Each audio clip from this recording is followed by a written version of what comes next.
I come to the garden alone while the dew is still on the roses. And the voice I hear falling on my ears, the Son of God discloses.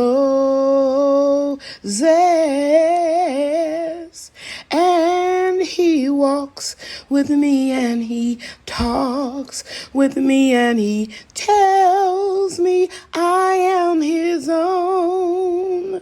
And the joy we share as we tarry there, none other has ever known.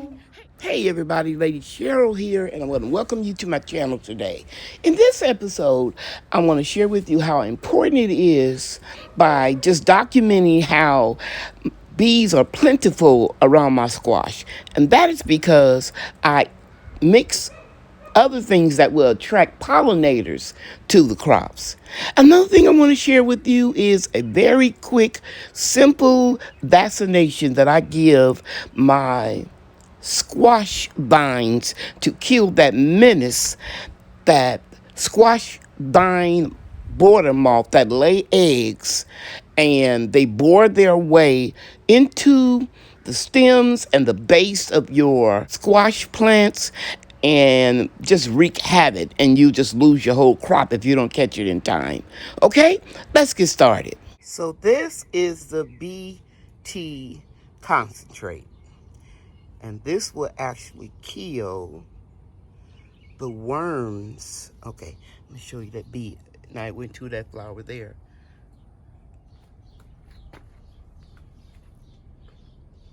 Okay, I'll probably have to cut it out, guys. I'm just showing you how it's going from flower to flower. Anyway, this is old. I've had it for a very long time. This Monterey BT, and the scientific name for it is Bacillus. Guys, I don't care. I just call it BT. Most gardeners do. I can't pronounce all of those scientific words. But anyway, I've had this for a long time, and when I saw my leaves wilting, I wasn't really sure if it was the needed more water, or because that's how they start off, those vine borders. When you see those leaves wilting all the time, that's an indicator that it might be having a vine border in it. And so anyway, I decided I would order another bottle from Amazon. So I bought a larger size. And as I said, I'm going to give the stems a vaccination. Like, for example, right here, when I took off a leaf, here is my syringe. And again, I ordered everything from Amazon. And I've done this before, and it works. So I'm going to inject it into the stem, and when the larvae grow into worms and they bore their way inside of the stems, then they'll get a hold of this BT and they will die. And so I'm showing you the syringe here. I had to take time to do a voiceover because somebody started up a lawnmower or some type of power equipment, and you want to make sure that you hold it at an angle so that you don't penetrate the walls of the stem, and that way you'll get more of the solution inside of the stem. Solution is concentrated, so follow the directions. This base of the plant that's close to the ground is more mature, and it has darker stems. This is where they're going to lay the eggs. See that needle right around in here. So you want to come in, put your needle at an angle. Let me see if I can get it. Try it one more time. Stick that needle in on an angle and then shoot it. That way, you know, you're getting it all in the bottom where they're going to make the entry point. I did share with you when you take off a leaf, put it here in case one climbs up and go there. So I did injected that. I vaccinated this one, and there's another one over here, I think right behind this basil, right here. I did it as well. But the main entry point will be right here at the bottom, because they lay the eggs. That awful little creature. I'm gonna put a picture again to show you what it looks like. If you see one of those, believe you me, it's looking for a place to lay the eggs so that they can feed and bore their way like a tunnel inside of your squash plants. And if I didn't say it already, they also attack watermelons, any kind of melon, cantaloupe, what else? I'll insert it if I can't remember right now. So I'm getting ready to inject all of the stems right here at the base. Did these 2 plants here, and now I'm gonna get these 2. Somebody asked me how many plants that I have in this box, and I told them I think it was 4, but it's actually 5. 1, 2, 3, 4, and the other one is right there on the end where my finger is. So it's 5 plants. And this is the extra large Keter elevated bed. So you only would need 4 or 5 plants in this bed, because it's a bush type. Now over here where I am doing the butternut squash, you could plant more because they're going to go up. And you know, when you go up vertically, you can accommodate more plants. Okay, so let me show you how I do the syringe one more time. Here's the solution, and I'm just putting it inside there and trying to do it with one hand. You can see it filling up. Let's try it again, because this cup was full all the way to the top. So I've been really injecting. And I can't do it. I have to hold the bottom of the syringe. But I'll come back and show you when it's full. Okay, so there you go. And be careful with those needles, because I stuck myself. They're real thin. And I always wonder why they held the syringe upside down. That's because if you turn it this way, it'll start leaking before you actually give the person a shot. Now, I'm moving over to this plant. And I'm gonna go right there at the base. If I can film it. I'm sticking it in. There we go. And I'm giving her a vaccine. A little bit coming out of that hole, but that's okay. It'll kill any larvae that is down there at the bottom. Okay? I'm gonna keep going till I have all of them done. And then I'm gonna harvest my squash. As you can see now, the plant is still looking all spry. I'm not gonna water it today. I watered it yesterday afternoon. We're gonna have temperatures still in the 90s. So I wanna make sure that I don't dilute what I'm getting ready to do here. Just slowly pour some all around the base in case there were some little worms that, that are invisible to the eye. So yeah, I'm gonna do all of them, and then I'll come back in a few days and let you take a look at the plants. I'm gonna go around to the other side and get those. I'll be back. Okay, so it's harvest time. I'm gonna see if I can harvest this one with one hand.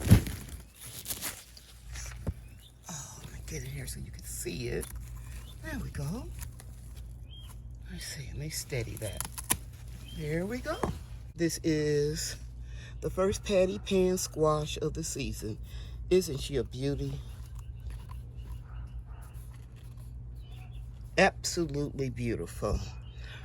Now I'm gonna go over behind there, and I think it's like 3 are ready to harvest, and I'll come back and I'll show them to you, okay? Plenty of bees.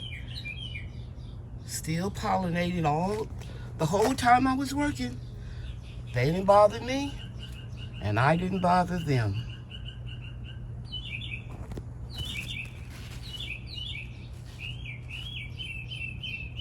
one right there in that flower. It's coming out. Now it's on the zinnia. See it right there. Yep. That's the number one thing I hear about crops that need to be cross-pollinated with a male and a female flower. The number one thing I hear is, well, I got a lot of male flowers and a lot of female flowers, but they're not pollinating. Guys, plant something in your containers or your rows or your elevated grow boxes like this one. Plant something that's going to attract the pollinators to your crops. So in this case, I have zinnias. There's a marigold over there. I don't know if you can see it right there. And then of course the basil. And the basil is going to seed, so it attracts a lot of pollinators. See that? And I pinched these off before. I'm not gonna pinch them again. I'm gonna harvest the majority of them. And I'm gonna leave some on here fresh to go in my juice. And yeah, so let's show you the squash. Here's the smallest one. Let me minimize this and put it on 1. This is the smallest one. Beautiful. I remember as a kid, just imagining it was a flying saucer, some type of spaceship, and I would get into it and take off to galaxies unknown. And here is the next one that's a little bit larger.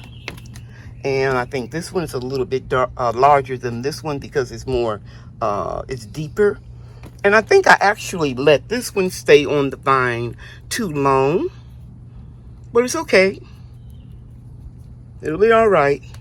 And you see here where I cut them off, I injected BT inside of the stem that was still on the branch. Now I'm going to share something with you.